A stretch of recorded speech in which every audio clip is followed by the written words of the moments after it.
on and it didn't go live. Holy cow. I hit go live. I'm sorry, folks. If you were waiting for us to go live, we have been talking now for the last 5 minutes. We did the intro. Yeah, we're But kind of tardy today. yeah, I'm sorry. I thought I had hit it solidly, and I guess I didn't.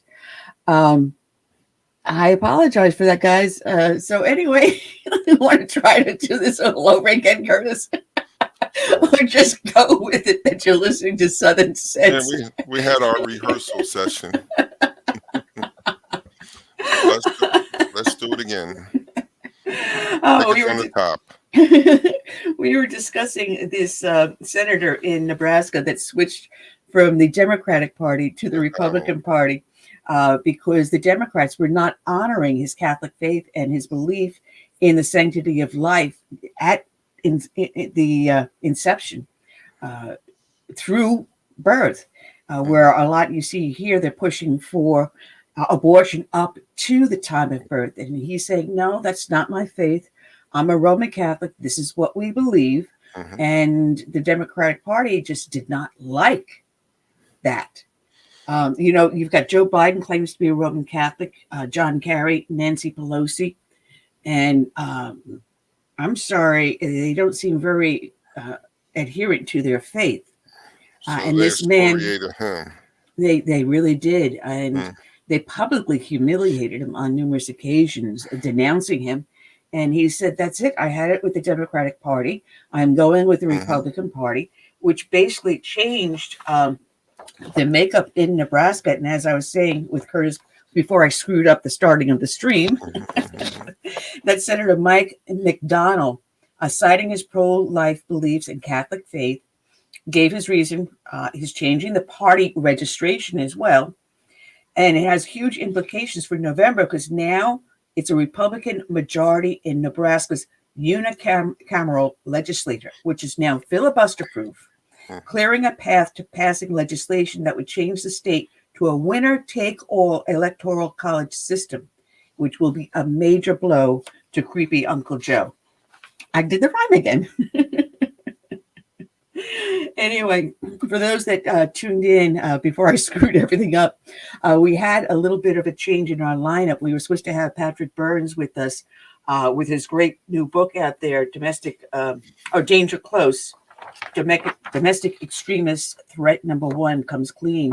And the book is fantastic. I mean, it is a page turner. He has been called out of the country for whatever reason, and he was not able to join us. So instead, if I can get my notes here correctly, we are going to have Paul Chesser, and he is the Director of Corporate Integrity for the National Legal and Policy Center. He will be joining us. What we're going to be talking about, where we're going to go, I don't know, but we're going to wing it and we're going to have a lot of fun if I don't screw anything else up. Mhm. Let's stay live. Yeah, if we can manage to do that. Um, but that said, uh, those that do watch the show know that we start off each and every show with a dedication to a fallen hero. And I'm doing this a little bit differently today because on Monday, a gentleman passed away. He was 102 years old. He was the last surviving member of the USS Arizona. And his story is absolutely phenomenal. And as a matter of fact, I'm getting goosebumps just because I had watched a lot of the interviews and videos of him. He died on Monday. He was a 20-year-old quartermaster at the time of the naval assault and was on the back decks of the battleship on December 7th, 1941, when the Japanese forces attacked and decimated the U.S. Pacific Fleet in Pearl Harbor. And the attack killed 1,177 on the Arizona alone. And 900 of those individuals have never been recovered.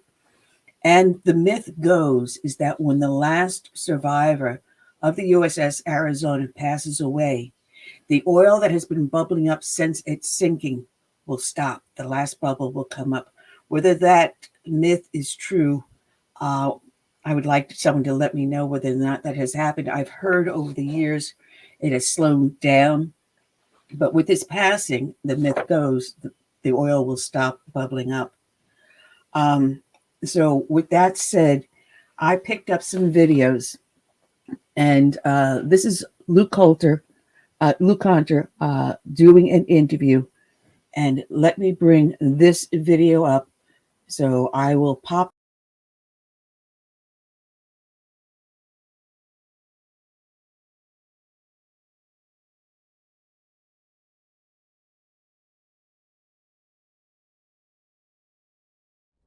Well, the ceremony on December 7th, they asked me, I'm glad to come out and everything, and I always tell them that it's an honor to come out and pay tribute to the 2,403 servicemen that were killed that day, and including 1,177 of my shipmates on the USS Arizona. And that's mainly what I come out for, is to pay homage to those and all of the other World War II veterans that died after that. I was on the quarterdeck. I was quartermaster third class, and my job was to steer. I was a channel helmsman. His job was to steer the ship in and out of port. Out to sea, we always had other men on the helm, boatswain mates and so forth from different divisions, but coming in and out of port, I steered the ship in and out of port with the pilot and captain on board and everything. So in port, the quartermaster station is on the quarterdeck between turret 3 and mainmast. It's got an office there in the mainmast, and that's where the gangplank, the guys go on liberty and everything. We can check them, keep the log and everything. At sea, our station is the bridge where every officer deck is, and the navigator and everything else. And so I was down there. It was 5 minutes to 8. We had 8 to 12 watts on Sunday. 5 minutes to 8, the planes started coming over. We knew immediately what they were, and we signed general quarters, and everybody went to their battle stations. And 100% of the Arizona band went to their battle stations, and 7 minutes later, the bow of the ship blew up, and it was on fire, and every one of them were killed. We lost 1,177 there in about 8 minutes of morning battle. They had a 1,600-pound armor-piercing shell that the bombers dropped from 10,000 feet. It was no doubt a lucky hit, because it's pretty tough to hit them from 10,000 feet, that spot. And they hit on the starboard side of the deck by number 2 turret, went through 5 decks into the lower handling room, which is the handling room for all the ammunition for turret 1 and turret 2. There was over 1 million pounds of powder in there. And when it went in there and exploded, it exploded that 1 million pounds of powder. And the bow came out about 30 to 40 feet out of the water and settled straight back down. And she's still settling right there right now. And everything was afire forward of the mainmast. Men were coming out of the fire, on fire, burning, wanted to jump over the side, but the oil was burning. And Commander Fuqua gave us orders to lay him down on deck, even if we had to render him unconscious until we could get him into a lifeboat and get him to the hospital. And that's what we did. And we were on the ship for about 40 minutes and then abandoned ship. And we got out, took all the people we could out of the bay and everything alive to the hospital, and came back and helped battle the fire till Tuesday. And we went to the base force and rested. It took about 5 days for it to cool down. And then we went back aboard. And a couple of guys, Pete Huzar, and our main diver, he was what got off. About 20 of us went back and set up 3 air pumps with shallow water helmets. And he took his regular helmet, and he went down and stayed down for 3 or 4 or 5 hours. And we'd only stay down about 30 minutes, looking at hatches and looking for people, and brought out a few dead bodies, only about 6 or 8. And then he called it off. It was too dangerous, because people, we're getting air hoses caught on the edges of hatches and everything else. So he called it off. And our executive officer was Captain Geiselman. He was ashore. His family was there in Honolulu. And they made him provost marshal. Remember, that was territorial wide. There was no state then.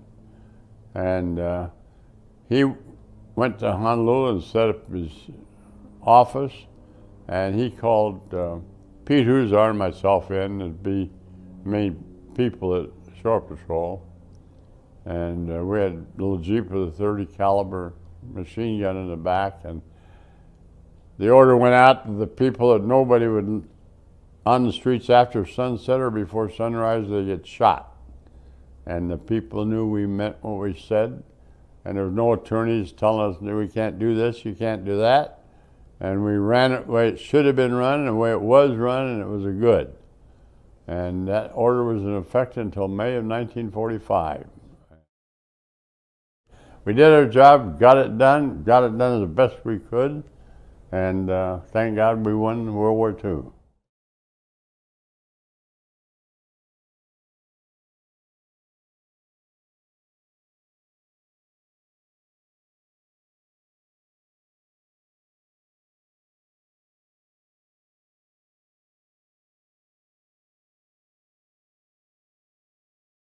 You're watching Island News. Well, we have some sad news to report. Lou Conter, the last survivor of the USS Arizona, died this morning. He was 102 years old. Our Rick Kwan looks back at the life of this true American hero. Lou Conter died peacefully, surrounded by family at his home in Grass Valley, California. When I visited last spring, he showed me the Pearl Harbor memorabilia he kept throughout his house. More than 80 years after the attack, the memories remain vivid. On December 7, 1941, 1,177 Arizona crew members died. Conter helped rescue some of the 335 who survived. A direct hit from an armor-piercing bomb doomed the ship. He was a 20-year-old quartermaster at the time. Floated up there, and we were back here. The guys coming out of the fire, we had to help them out of the fire and into the boat to get to the hospital. We only got 16 or 18 of them off the deck there. Conter later became a pilot and flew PBY Catalina seaplanes in the Pacific. Twice he was shot down. Once he had to fight off sharks to survive. And then first sharks that came along, I punched one of them in the nose real hard and it swam away. So the guys knew that was what to do. Because we had 5 or 7, 6, 7 sharks around us all the time. Following World War II, he became an intelligence officer and flew combat missions in Korea. He also created the Navy's first survival, evasion, resistance, and escape program. While he was unable to attend the most recent December 7th Pearl Harbor ceremony, he was well represented by friends and family at the event. The keynote speaker was his nephew, Marine fighter pilot Captain Ray Howard. To be able to represent Lou, it means a lot to me and it means a lot to my family, and I'm proud that I'm able to represent him and that people can find some similarities between us so that his legacy can continue to live on. In his book, The Lou Conter Story, he explains he wrote it in part as a tribute to his lost shipmates, and that their sacrifices needed to be remembered, understood, and honored. He never saw himself as a hero, but his legacy proves otherwise. Conter will be buried next to his wife Val in Grass Valley, California. Rick Kwan, Island News.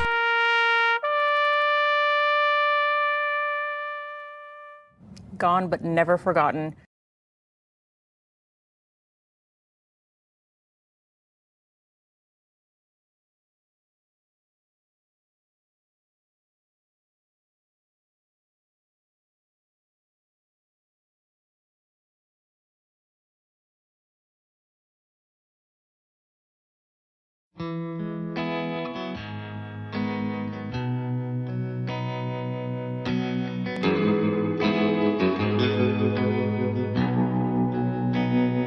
Let it be said, when we finish this race, we kept them free, we led with grace. Let it be seen,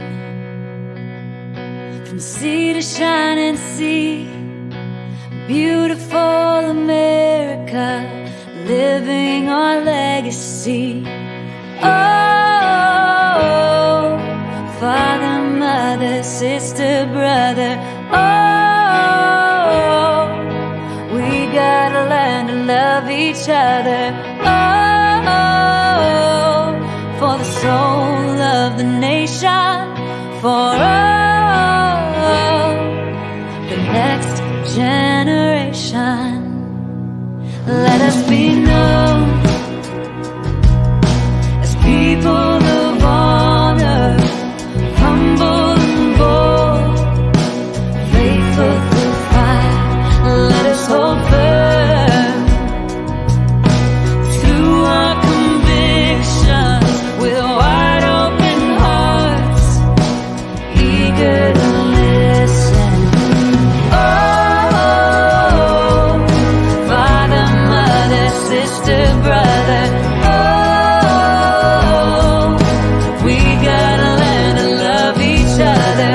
Oh, for the soul of the nation, for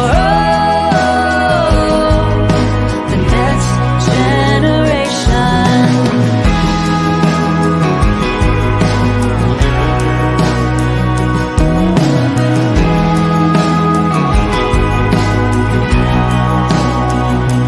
Let us make room. Let us reimagine welcoming voices with true compassion. Let's craft a world with hopes and dreams, the challenges known and those still unseen. Oh, father, mother, sister, brother. Oh, we gotta learn to love each other. Oh, for the soul of the nation, for the next generation.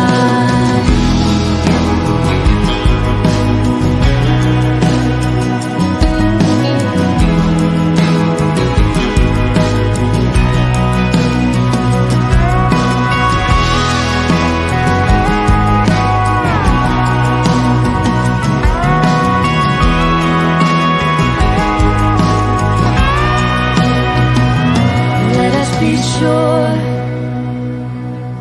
when our time has come, we gave them hope, we made them strong.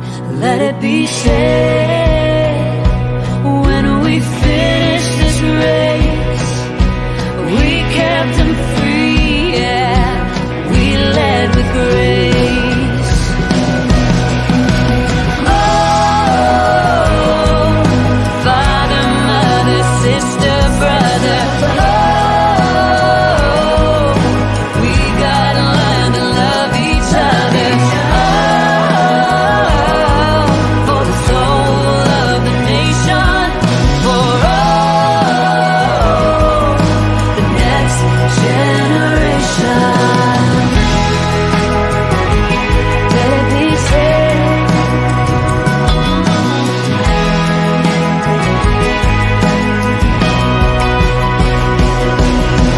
Oh, father, mother, sister, brother. Oh, we gotta learn to love each other. Oh, for the soul of the nation, for the next generation.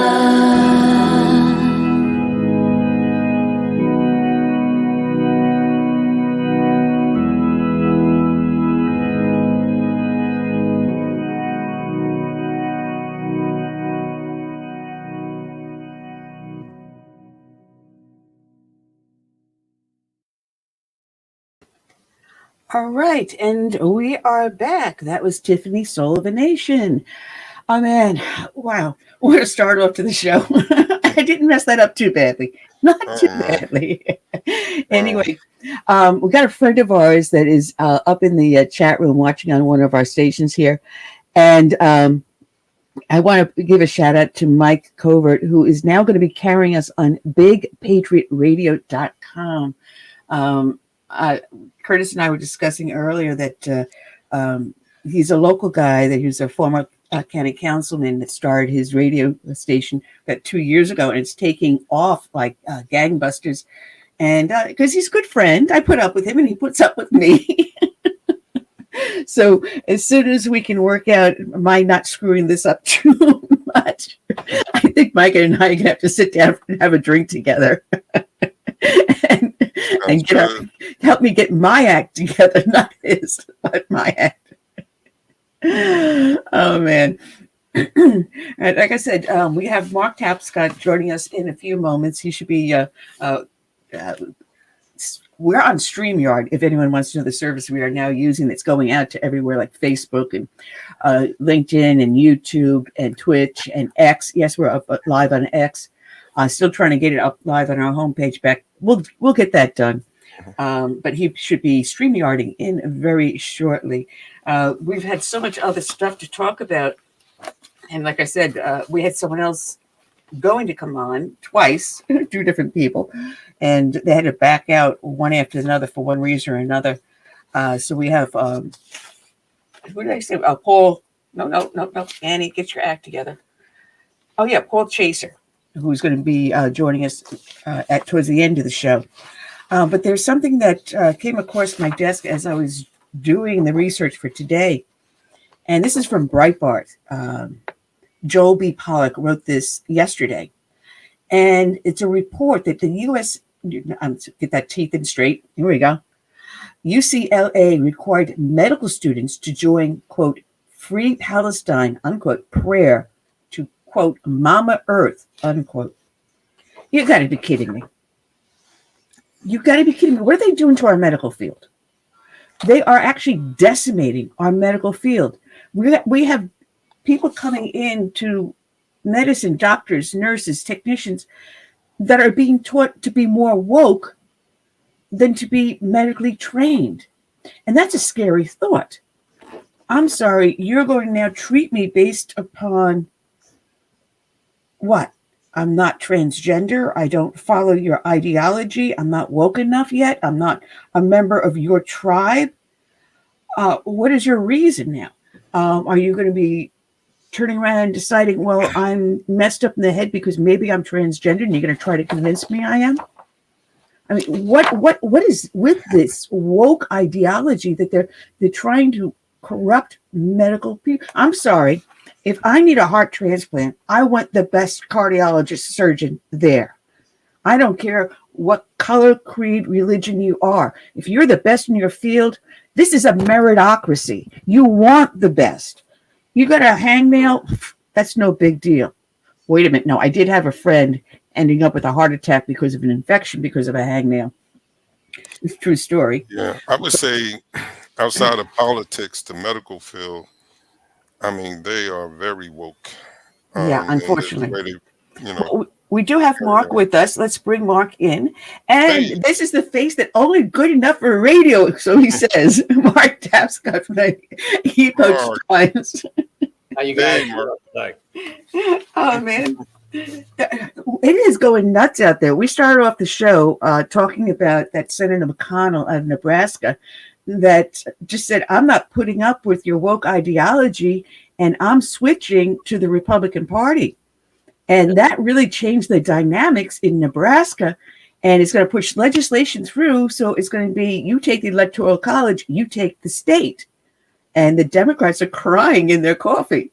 Oh, I see you're so unhappy. You're crying too, Mark.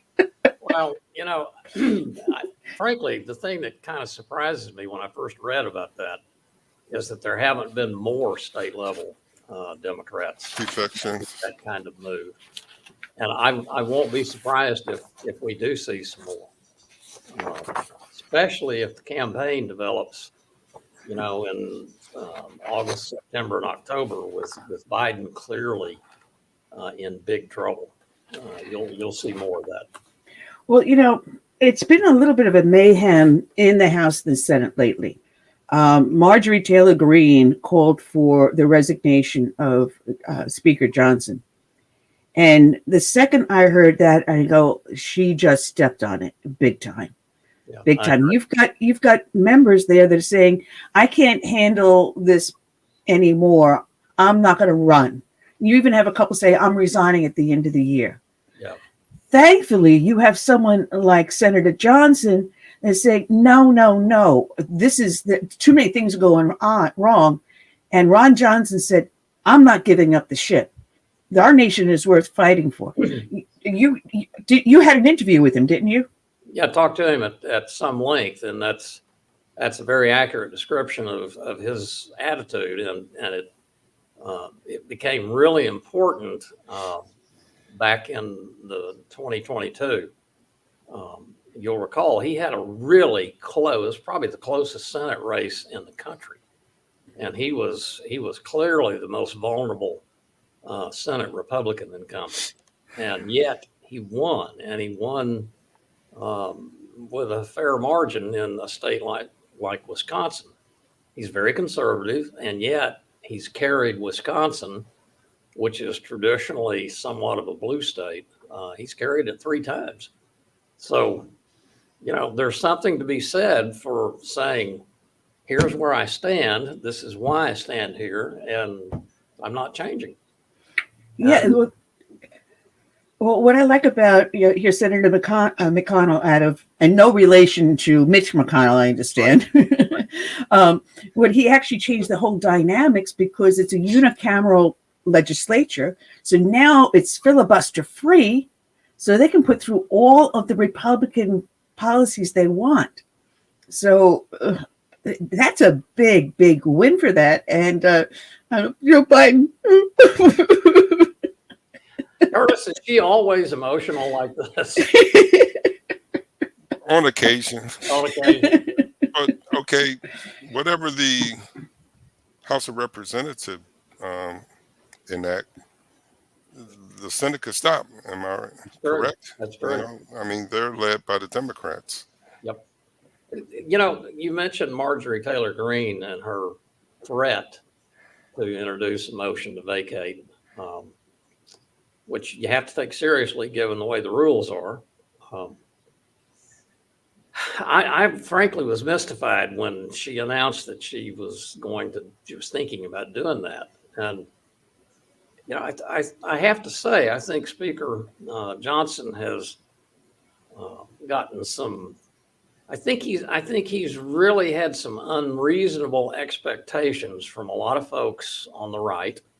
A lot of folks that I probably in any other situation would probably agree with. But my gosh, he only had a 4-vote majority when he became speaker. Yeah.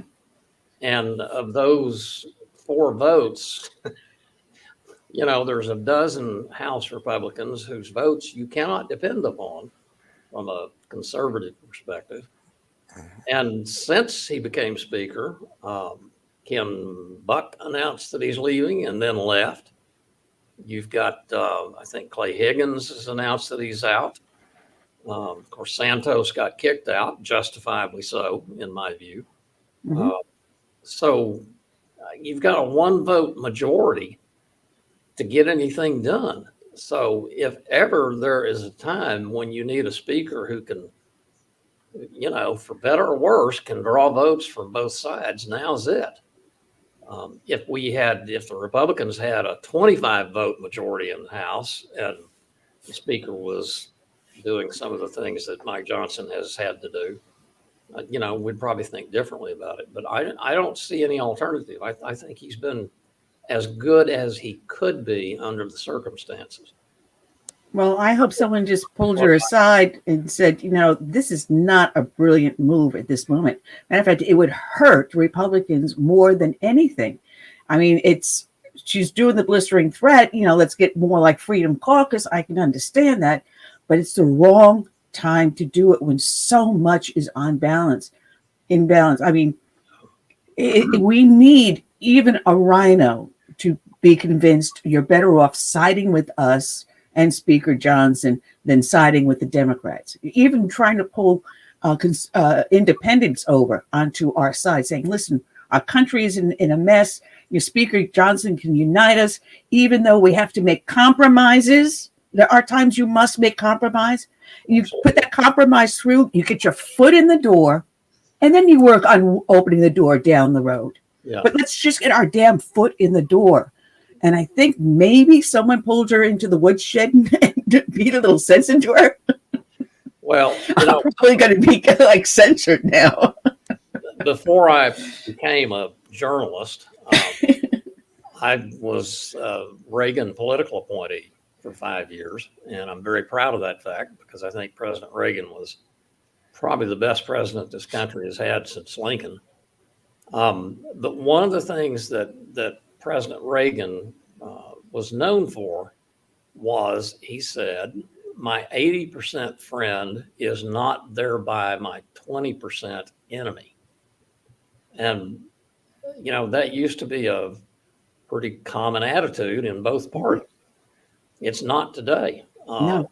And there's folks in both parties that, they're going to go down raising the flag, but they're going to go down because they're not willing to accept a compromise. And, our government requires, for it to function effectively, everybody has got to give a little bit. And that's not happening these days. No, it's not. If I remember correctly, Reagan had the kitchen diplomacy with Tip O'Neill. Oh, yeah. Yeah. Right? Yeah. Well, they were both Irishmen. They both liked a little. They like to tipple. Tip and tipple. Pun intended. And I remember that because in the 80s when I joined NYPD, one of my sergeants, his last name was O'Neill. And Really? he was like, you never knew where he stood, but he always found a way to compromise. And that was during the kitchen diplomacy going on. So he got the nickname of Tip O'Neill. Yeah. I actually had occasion to talk with Tip O'Neill one time, not long at all. I was a very young man. And I have to say, he was very... You were never young. Well, I'm much younger than I am now. But he was a very approachable guy. And he and Reagan, they would get together in the evening, tell each other jokes, and relive the old days for them. And they got things done. Mm-hmm. Which is missing in today's government. You're on either one side of the aisle or the other. Yeah. And to find a way to make compromise, to get what we need to get done. Look at the mess we have on the border. I mean, in a way, Congress can act. But if they can't get their act together, if the House is saying, all right, we got HR 2, let's build on that. And then the Senate comes out with this massive cluster, you know what? Yeah. That's not a compromise. That's just absolutely stopping on the other. It's not. And the guy who, on the Republican side, who was most identified with that, Senator Langford, from my home state of Oklahoma, one of my home states, Texas being the other one. The Democrats portrayed that, they still do. President Biden portrays it as a genuine compromise that would have fixed the border problem. In fact, it would have made the border problem permanent. It would have legalized a continuous stream of people coming into the country like we've never had before until President Biden came into office. That's not a compromise. No, it's not. And you know how bad it was? It was so bad that John Fetterman, that whack job, turned around and says, HR 2 is better than what you're putting out here. When you've got the most oddball in the Senate. I want to know what he's smoking. Me too. I want some of that. Must be really good stuff. Now, isn't it true that anything the Republicans would have came up with in the House and it went to the Senate, wouldn't they have gone against it if it would have ended the problems we had at the southern border? And wouldn't Biden have vetoed it? Well, Biden, because they don't want a solution. Yeah, but you see, Curtis, you point to the very heart of the problem here. The House passed HR 2, and I remember. You may not agree with it, but it was a reasonable, logical approach to the problem. They sent it over to the Senate. It hasn't even gotten a committee hearing. They don't want it. They're not looking at it at all. That's not the way to address a major problem. You can't just ignore it. And anyway, Biden himself could solve the problem. Of course, with that's a not pen. going to happen. Yeah. No. One of the other things I want to talk to you about is what is going on with the Senate with the Mayorkas impeachment. Is Schumer going to can it, or has it gotten to the point where he's not going to have much of a choice and he must go forward somehow? Yeah, I literally just got off the phone from a long conversation with some folks in the Senate, and every expectation is that the House managers will come over to the Senate probably Wednesday afternoon, later in the afternoon. They'll present it formally. The actual articles of impeachment that the House passed will have to be read to the Senate, and then all of the senators are sworn in as jurors, and you should have a trial that then begins. The Senate rules on how they do impeachment trials, which were pretty rare prior to the last 8 years. The rules are very specific, and what they say is at 1:00 the day after the House presents the impeachment articles to the Senate has to convene in a trial.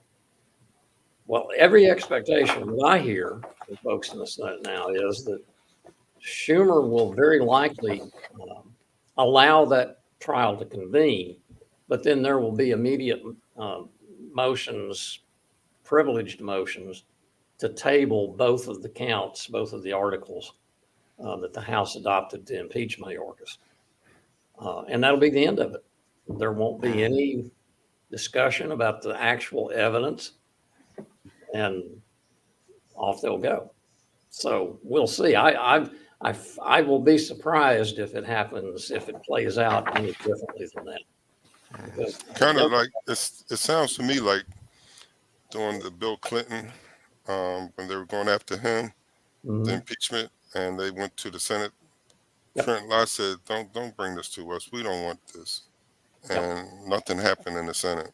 Yeah, and let's see now. Trent Lott was he a Democrat? No, he wasn't. He was a Republican. That's right. Yeah, and they had a pretty solid majority. That's right. They didn't want to touch it. Yep. Well, Schumer clearly doesn't want to touch it. If you look at this from the perspective of, he's got a number of incumbents, Democrats in the Senate, who are pretty vulnerable. Sherrod Brown in Ohio being one of them. Another one being John Tester in Montana. And there's a number of other seats that could very easily become competitive. The last thing they want is to have on national television impeachment. The discussion of why the House impeached Mayorkas, because all Mayorkas did was what Joe Biden said do. Wow. Now, talking about the Biden crime family, Hunter is not escaping those tax charges, is he? Apparently not. We'll see where that goes. I suspect that he is hoping that can be resolved one way or the other before January 20th of 2025, because there may well be a president in office who will not pardon him, You think maybe he'll turn around and negotiate for some sort of a plea deal, so something like that? Yep. And Daddy or someone else, maybe Halliburton or someone will bail him out. I think there will be a list of midnight pardons that Biden does his last night in the White House. And on the top of that list will be Hunter Biden. And probably the next name will be James Biden. Now, I got this from a very confidential source, someone who is very close to someone in the Secret Service on the detail. And they're saying what they see in the public eye of Joe Biden is completely different than behind. Are you hearing the same things? Well, former President Trump, I think yesterday, said something about if we have a debate, I think Biden should submit to a drug test. Wow. I mean, you see the man. I feel sorry for him. I mean, really, he has such difficulty with the simplest things. And then we see him at the State of the Union. That's a different guy. Yeah. And people have a right to know how exactly are they doing that. And who is actually it making? Didn't work on Easter. No, it didn't. But actually, that question is who is actually running the country? Who is the acting president at this point? And it's not Queen Kamala when she can't even figure out March Madness. Well, many times he has said they won't let me do this or that, and everybody's wondering who's they. Yeah. He's the president. Well, but I suspect that Jeffrey Zients, who is the White House chief of staff, this is not the first time America, has had a president who was physically incapacitated. Woodrow Wilson was. He was out. His wife ran the country for a year, a little more than a year, I think. So, right. Yeah. The secret president. Yeah. Then there was also Eleanor Roosevelt. Yes. So, yeah. So we can probably say Joe Biden is probably behind a lot of what's going on then. Well, might be interesting to see how often she and Jeffrey Zients talk. Any White House logs on that one? I doubt it. It's probably the same log is the same place that the cocaine was found in. Well, what should we be looking out for in the news in the upcoming week? Well, on Monday and Tuesday this coming week, this is one of the things we were just talking about in the Senate. There will be efforts by some of the Senate Republican conservatives to make the case for for following the rules and having a trial on Mayorkas. I don't expect that's going to get anywhere, but they will make the case, and there will be some coverage of it anyway. The other issue that I have a feeling is going to get pretty important, pretty prominent in the next couple of weeks is reauthorizing the FISA court, Foreign Intelligence Surveillance. That is a big deal because there are so many connections to issues like the Trump Russiagate stuff, the illegal FISA warrants that the FBI used in that. And you have this increasing federal government, the Department of Justice, the FBI, and Department of Homeland Security, surveilling Americans and, monitoring what we say on social media. And there are a lot of people in Congress in both parties. Senator Ron Wyden is somebody to watch. He's an Oregon Democrat, and he is very much a civil libertarian, and I will be surprised if he is not very vocal about it in the days ahead. So keep an eye on that. Be interesting. It should be very, very interesting. You mentioned, the Trump trials. There was something just new and breaking about Fani Willis recording a conversation of a defendant's attorney. I don't know if you caught that. I heard just a little bit about it, and if in fact what she did was record something from a defendant, I'm not a lawyer, but even I know you can't do that. That's unethical. Yeah, well, but it destroys lawyer-client privilege. Well, she ended up recording a conversation with a lawyer in Maryland. She's in Georgia. Can't do that. Maryland you must have both parties consent. Right. Otherwise, it's a felony. That's now, right. This is how good an attorney she is, because Georgia is only one consent. Now, you're talking to an attorney about their client, and he's not consenting to be recorded from a state. He's actually physically in that state where the law is. Wow. So, in other words, the law applies to the state of the victim. Yeah. Stay tuned. Well, yeah, it's more like Looney Tunes. This woman is just gotten so out of hand. It's unbelievable. Head And over class, I guess. I mean, I don't even know how she is still practicing law with everything that's coming to light. But if she gets convicted of these felonies, well, there goes your law license. You're going to be disbarred. Yeah.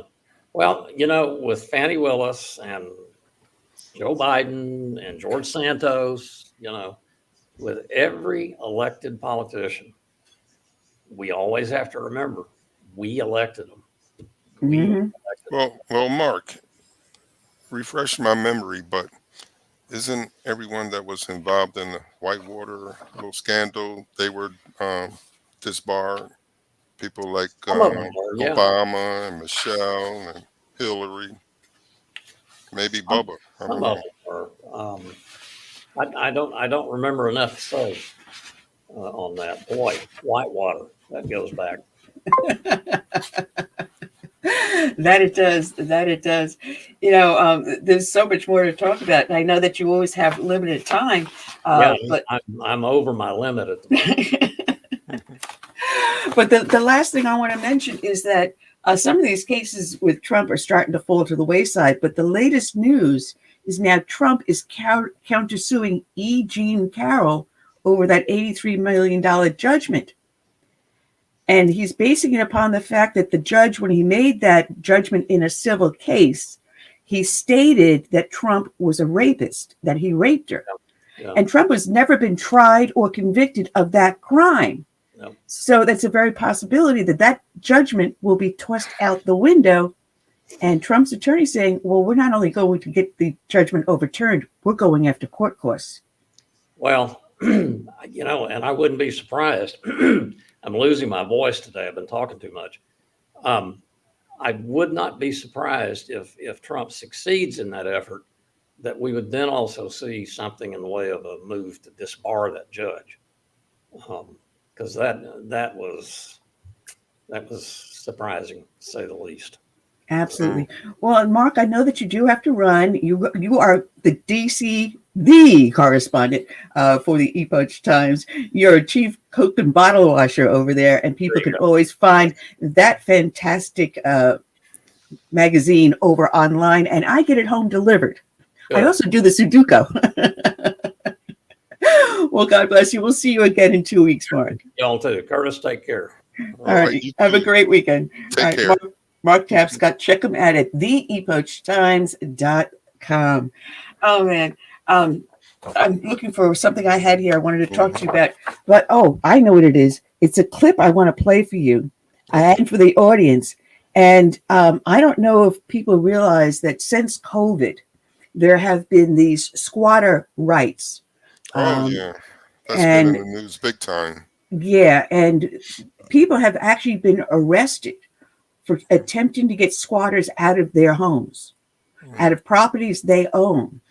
I'm sorry. It is. I don't understand how you consider this a civil matter. You have someone who broke into a property, have been abusing it. They've entered illegally, which is then trespassing. They are, in some cases, selling the property of the homeowners. That's theft. There are several different criminal charges I can think of. But when the police show up on the scene, they're told, well, this is a civil matter. And if the homeowner proceeds, the homeowner has a good chance of being arrested. Now, there was this handyman whose mom had her home invaded by squatters. And this guy's name, I just had it over here somewhere. Bear with me, please. I have notes scattered all over the place. Hang on a second, Annie. His first name is Flash. And I think Flash Shelton. And he is the owner of United Handyman Association. And this was a clip that was from Fox News last night. Let me play this up here. So I'm fascinated by squatting, not the position, the real estate move. The vagrant sees an empty home, breaks in, makes it their own. They live in your house and you pay the bills there. They have rights to do this. They call them squatters' rights. And don't call the cops because they won't help. That's what happened to our friend Darthula in Chicago. No, they can't do anything about it. When I first went over there and you could see the window was broken, they broke in, they changed the locks. My mother's furniture and her personal belongings are still on the property. When I asked them to remove him for breaking and entering, he told us that he's a professional squatter and he knows his rights. So if you can't do anything and a judge takes forever to hear your case, sometimes you need to take matters into your own hands. And that's what this handyman did. Flash Shelton. Flash's mom's home was vacant, so a squatter moved in. She brought in all of her stuff, so Flash found out and he staked the house out. Got there real early in the morning, waited until the squatter left, then he swooped in, put some cameras up, and when the squatter came back, he confronted her. Watch. I haven't been able to do anything with this house for months because every time they come over here, they tell me that there's people here and that there's furniture in the house. So. And who's telling you that? The realtors. That there's people here. Yeah.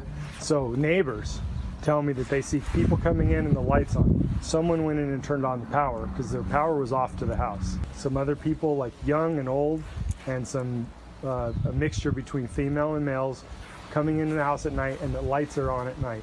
Well, that would not be neighbors us. there, neighbors there, neighbors there, and neighbors there. That would never be us. And those are the ones that have been calling me, telling me. So Flash gave the squatter an ultimatum. If she didn't move out her stuff, he would. It all has to be out before I leave.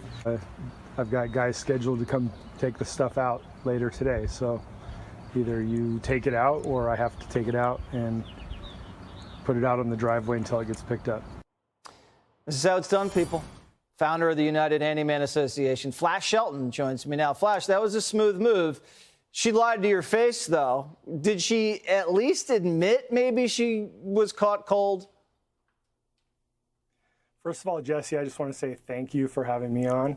And, you know, she did apologize on the video. Good. And she tried to say that it wasn't her, that they weren't in the house, but that her furniture was accidentally delivered. Accidentally delivered to the wrong house. And then she just happened to be sitting on the furniture that was accidentally delivered to a house that wasn't hers? And she just happened to be pulling out of the driveway in the morning when I was scoping out the house. All right, so this is a great maneuver that you pulled, and it gives hope to all people that have a squatter situation. What if the person had never left the house and you just stayed there staked out all day? What's the next move? Well, I mean, I you know, obviously I didn't know like who was in the house at the time.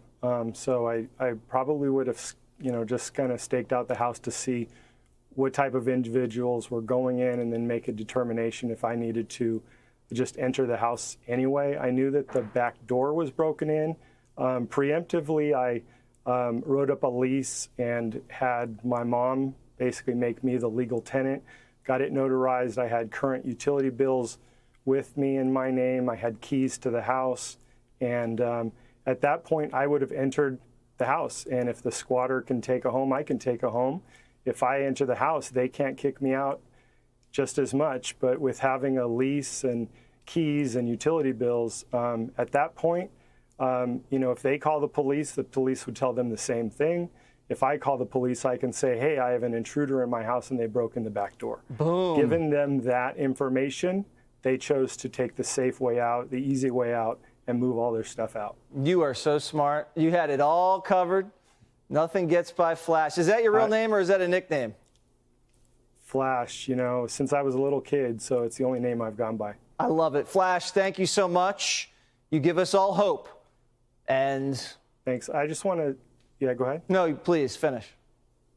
Yeah, I just want to say that, you know, I appreciate all the love and support that I'm getting, but I just hope that, you know, that the outdated squatter laws get some attention too, so that maybe I can help change them.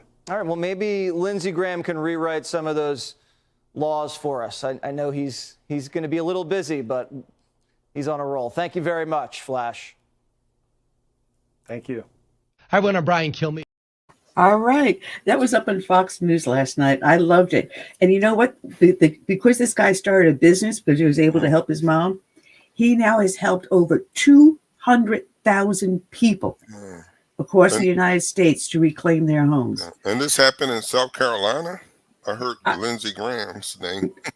Well, I honestly don't know if it was here in South Carolina or not. They never mentioned the state, but if you said Lindsey Graham, it probably is. But yeah, they do need to change these laws, or at least arm law enforcement with the proper tools. I'm sorry, if I showed up on a scene and there was a squatter inside the building, my first instinct would be like, all right, I'm going to have to radio the sergeant. Listen, we got someone trespassing. It seems that they've criminally destroyed the property. We've got them on 2 charges for that. If we find out that they stole some of the property or sold it, and we got another charge on that, and I would be racking them up, going into the ADA with a whole list of charges on the booking sheet. But obviously, law enforcement is not being given those powers anymore. I don't know what new laws are in place that give these squatters the right to commit these crimes, and then to force the homeowners to be arrested. Imagine if they took over the White House. Squatters. Oh yeah, you mean like the Biden family?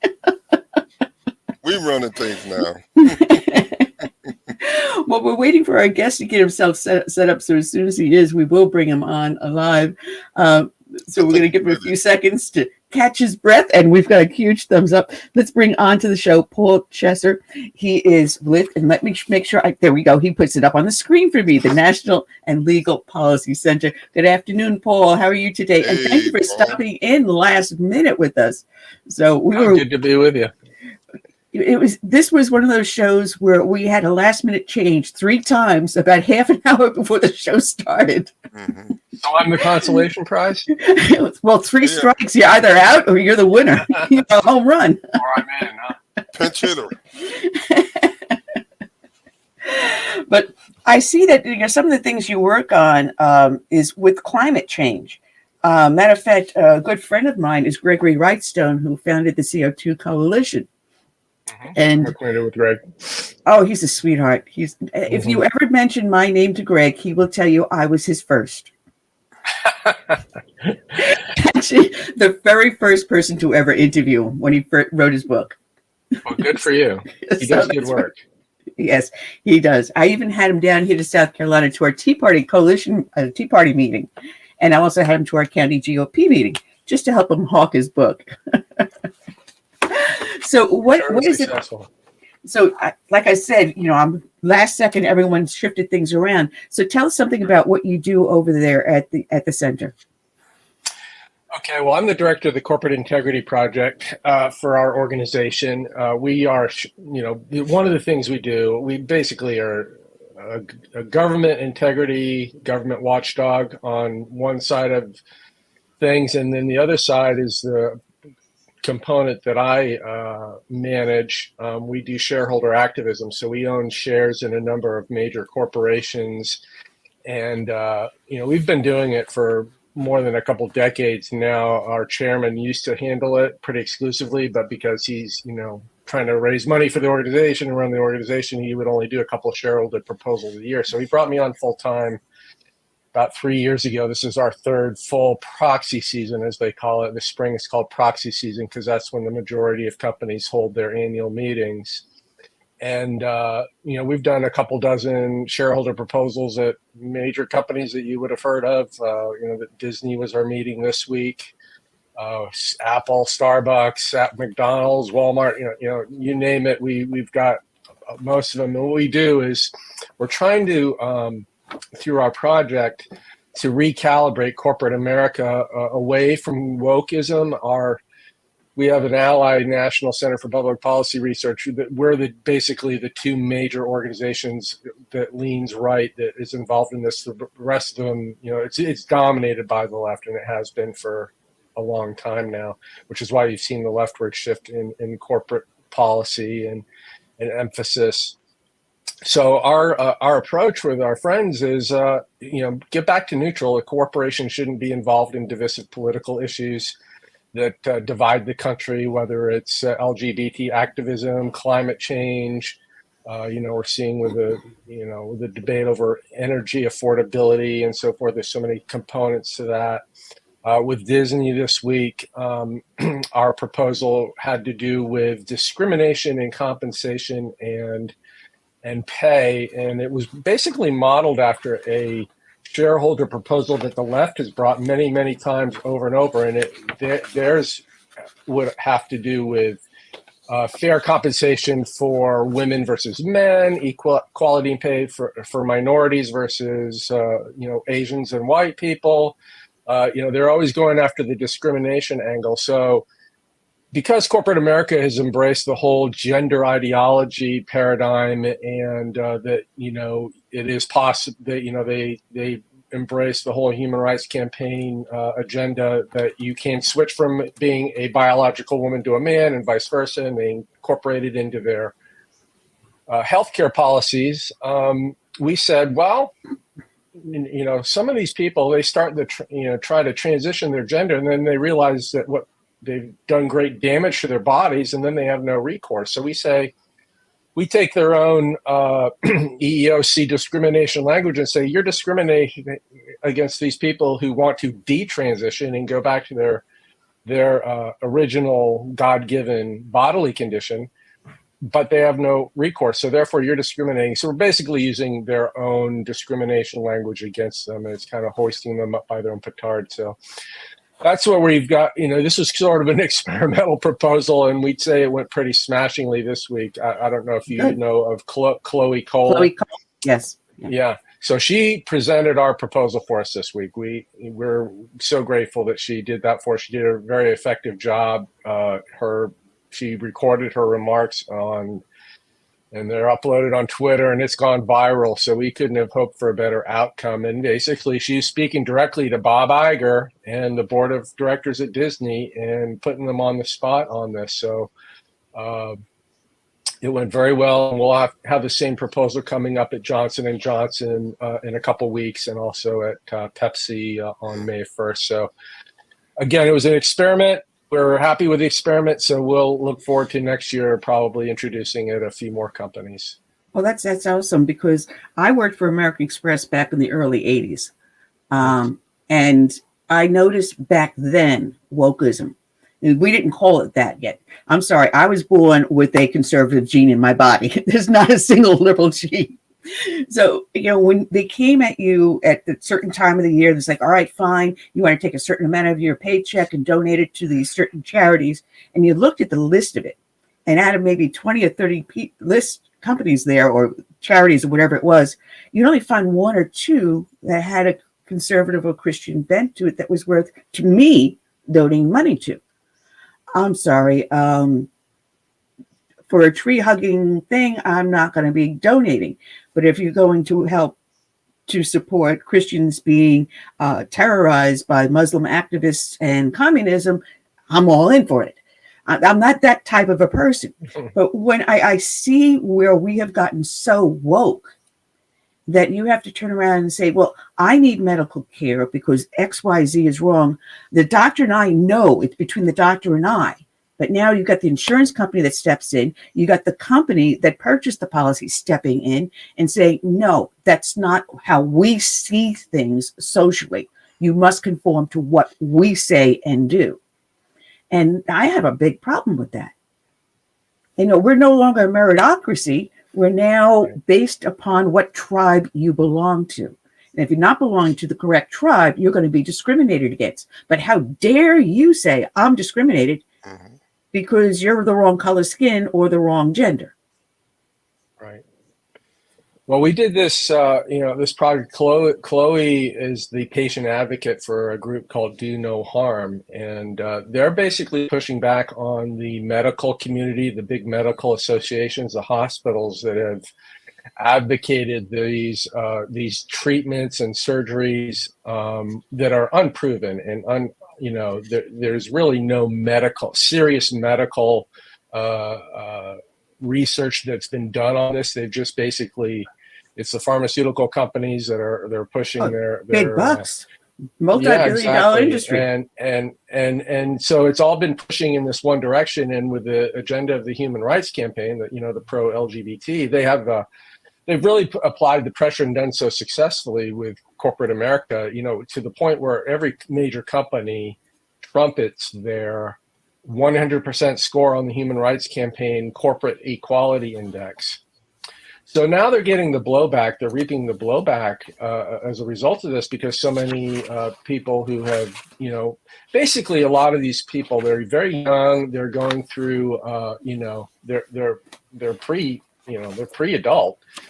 Chloe Cole is pre-adult. They have this body image issue, or they're questioning things. You know how it is. You're awkward. You're growing into your body. You're having doubts. Your peers are and it's even intensified now with social media, and that the peer pressure applied that way. That they're it's a serious sin that a medical practitioner or a psychological counselor says, well, there is something to how you're feeling, and maybe you should just take these puberty blockers. And as Chloe ended up having, she was advised to have a double mastectomy at age 15 or 16, and now she's like, she said in her testimony to Disney, my chest is still bandaged. She'll be undergoing treatments and dealing with this the rest of her life.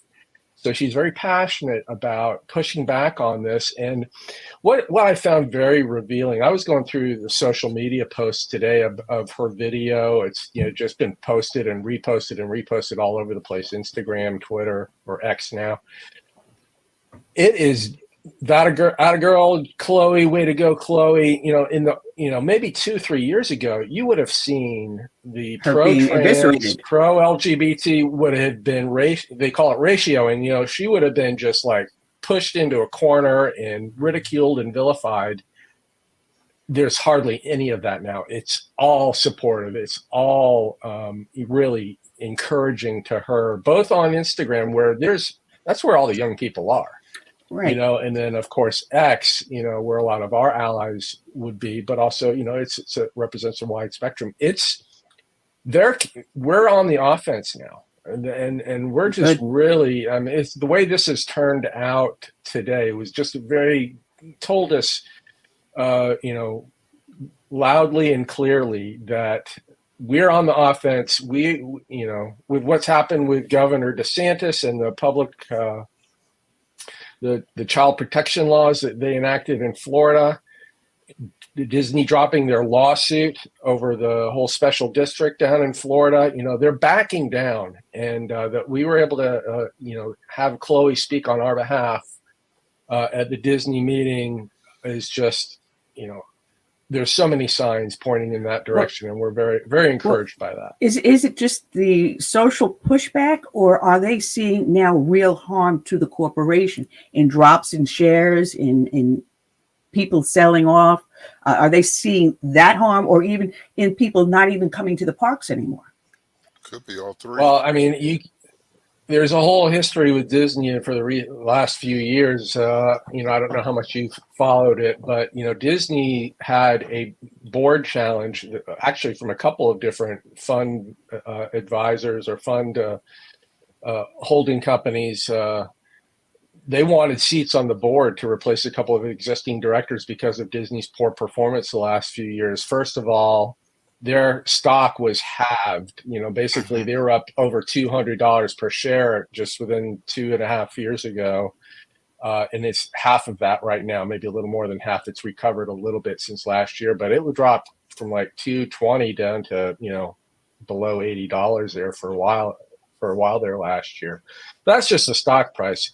But we've seen just with the woke theatrical releases, the poor performance of, the stuff where they've tried to infuse LGBT scenarios and characters and so forth, like in Strange World and in Lightyear. How do you mess up the Toy Story franchise by putting this garbage in there? And Lightyear was a huge flop. You have to try very hard to mess up the Toy Story franchise in Pixar. Pixar was such, I know for our family, we have 4 kids, they're all grown now, but every year we would just look forward eagerly to the next Pixar release, because you could count on it to be family friendly and excellent entertainment, well done, just really resonating with your emotions and everything. And that's just not the case anymore. And all these these franchises that Disney is now the steward of are flopping and they're turning to crap. It's Star Wars, is down. Indiana Jones released last year did terrible. It flopped. Pixar, Marvel, the last few Marvel movies, with the exception of Guardians of the Galaxy. So people are not going to these theatrical releases. They're rejecting Disney in that respect. Their streaming service is not performing the way they had hoped.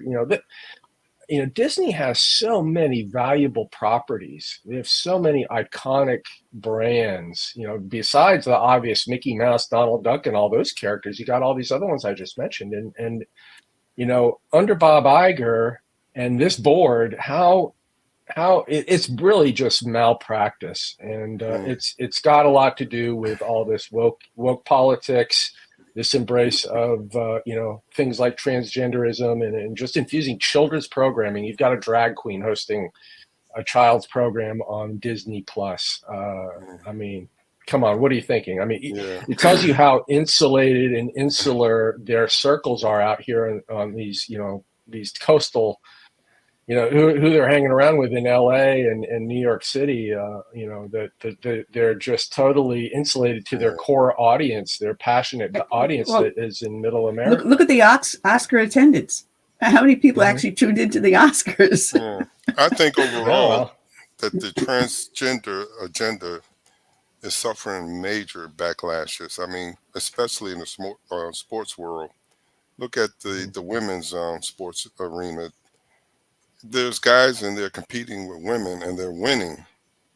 And this is hurting the females who worked all their lives to become, legitimate, winners.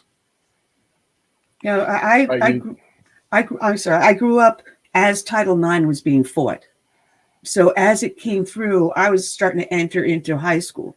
And I'm thinking, great, when I come out of high school, there's so many possibilities for me now because of Title IX. And we were cheering it.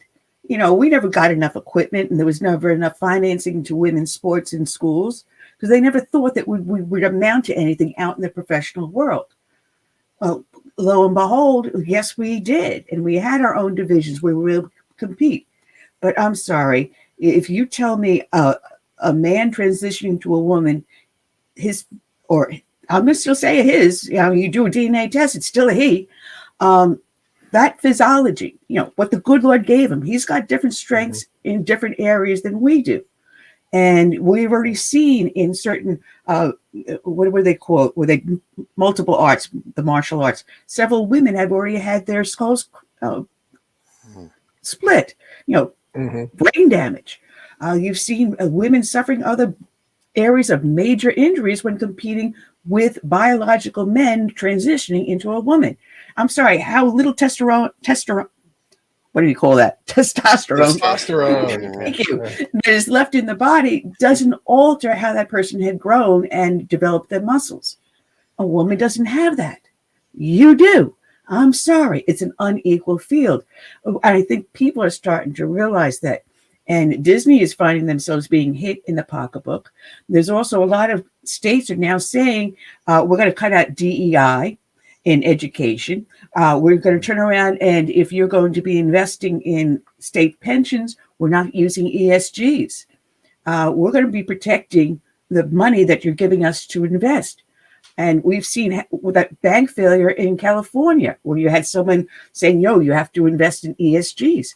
I think the corporate world's starting to wake up, but you've got still a kickback. This is an article that was in the Republic Sentinel just yesterday about this woke advertising group called GARM. Have you ever heard of them? GARM.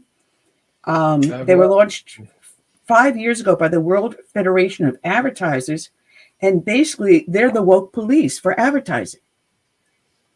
So they're basically telling you if you don't carry our corporations like Disney that are so woke, you're going to get a very low on the listing and you're not going to get the hits you want. It's getting out of hand. So they're pro-woke. They're pro-woke, right? Yeah. They're for this. Okay. Yeah. Well, I think we're seeing a shift, obviously. I mean, we just had the Securities and Exchange Commission implement their climate rule. We've been waiting for this rule to come out almost a year now.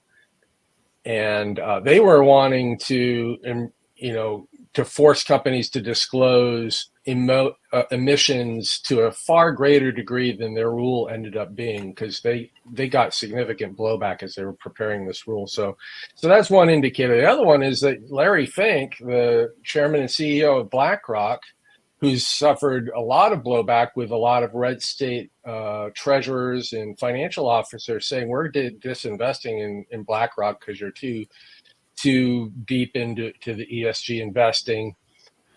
He's saying, I'm not using the term ESG anymore, and we believe in fossil fuels. And he's gone groveling to states like Texas and asking for them to not withdraw their funds, their pension funds and so forth there. He's really been working hard to salvage all that for BlackRock. And other companies are just become much more muted about their ESG advocacy. Larry, it was only 2-3 years ago, Larry Fink, he's famous for issuing an annual letter at the beginning of every calendar year. And he was saying, if these companies, if you don't disclose these emissions and so forth, we're not going to vote for the directors you want and all these things. He was really playing a thug kind of role with these various companies. And, BlackRock owns 6-8% of pretty much every major company that you've ever heard of. That's how powerful BlackRock is, and State Street and Vanguard aren't far behind. Usually, sometimes they own a little more than BlackRock does, and obviously, it's not their money. They're just stewards of it for, people who are invested in their funds. But Larry Fink was acting like it was his money, and he was pressuring all these companies to, you got to do this, you got to do that, you got to have, at least. Things like you got to have at least one director, you got to have this DEI program, blah, blah, blah. He's backed way off of that. He's hardly mentioning it now in his last couple of annual letters to corporate leaders. So the tide has turned.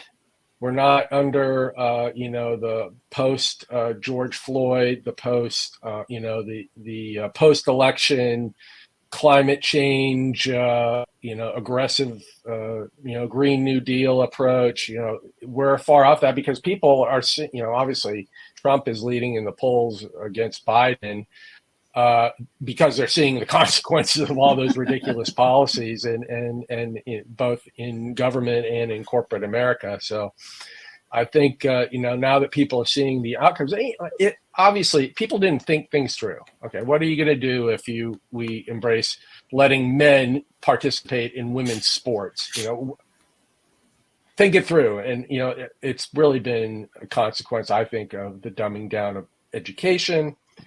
All the corporate, we engage with these major corporations at the investor relations level with, some, not the top executives, but, the next level executives wanting to find out more about our proposal. They're products of these business schools that have been just, it's academia as we know it, it's infected with this ideology. And that's the manifestation of what's been produced by these business schools, is it's now populating these executive suites in these boardrooms. So we have a lot to do. We have a lot to recover from here as a consequence of all resting that. on our laurels. Yeah, right. I've got another radio interview in about 5 minutes here. So I'm not going to hold you up, but I was just looking for something on my cell phone because I'm thinking while we're talking about Dylan Mulvaney and the Bud Light debacle.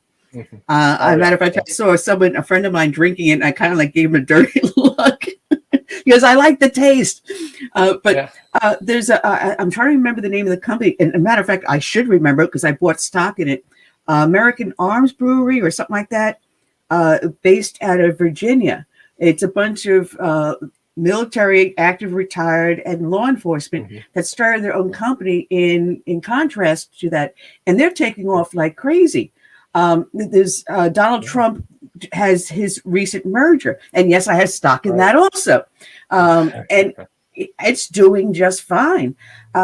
We're seeing the backlash.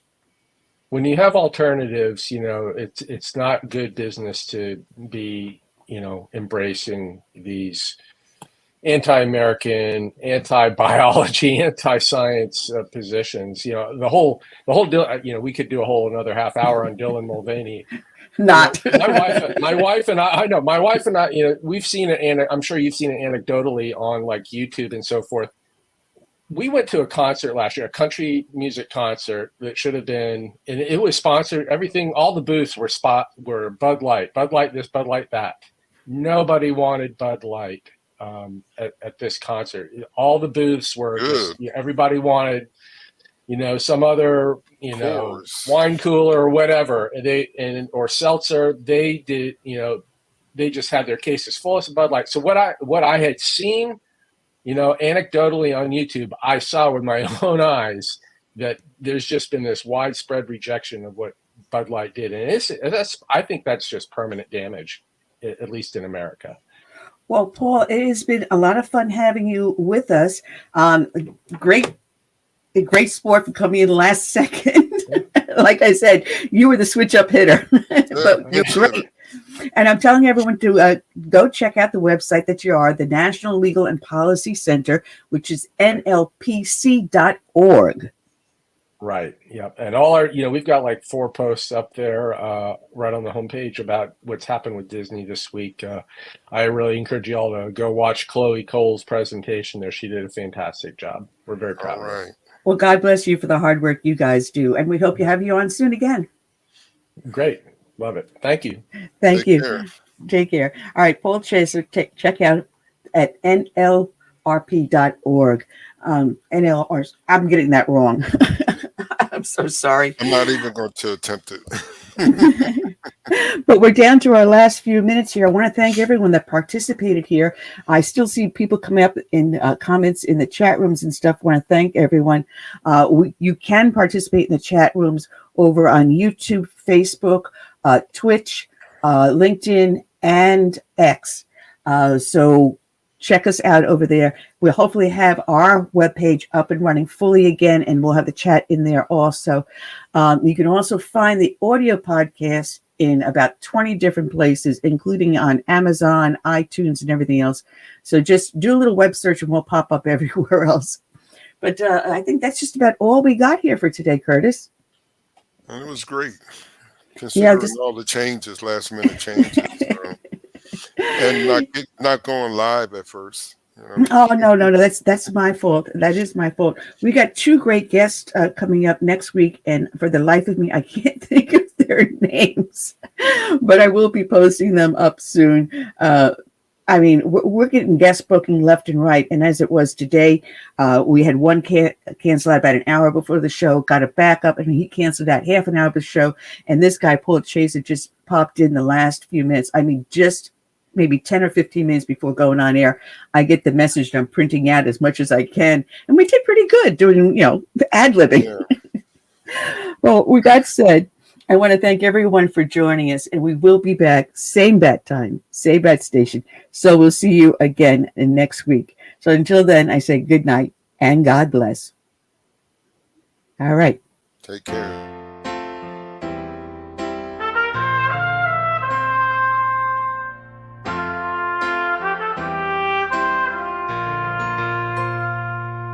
I'm praying for this land I love, America, America, the home of the free.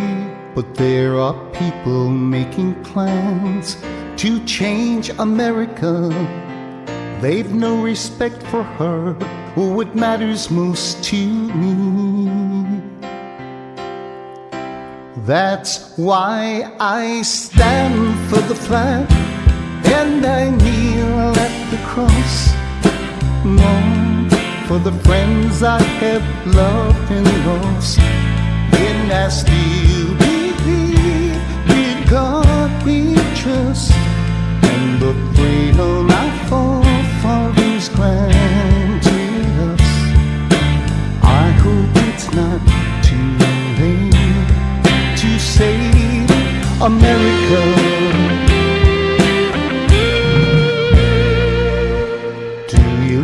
our battle cry. Across America, we've got to rescue her. You know it's up to me and you to see the truth behind their lies. Don't change America. God bless America and the red, white, and blue. That's why I stand for the flag and I'm here at the cross. Long for the friends I have loved and lost. And I still believe in God we trust. And the freedom our forefathers granted us. I hope it's not too late to save America.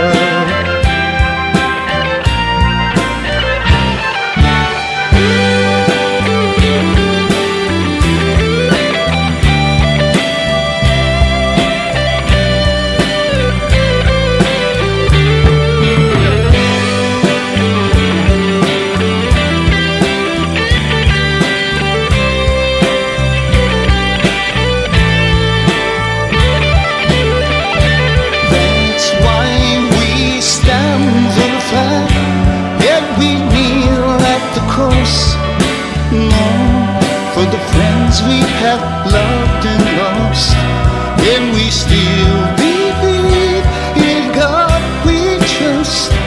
In the freedom our forefathers granted us, we know it's not too late to save America.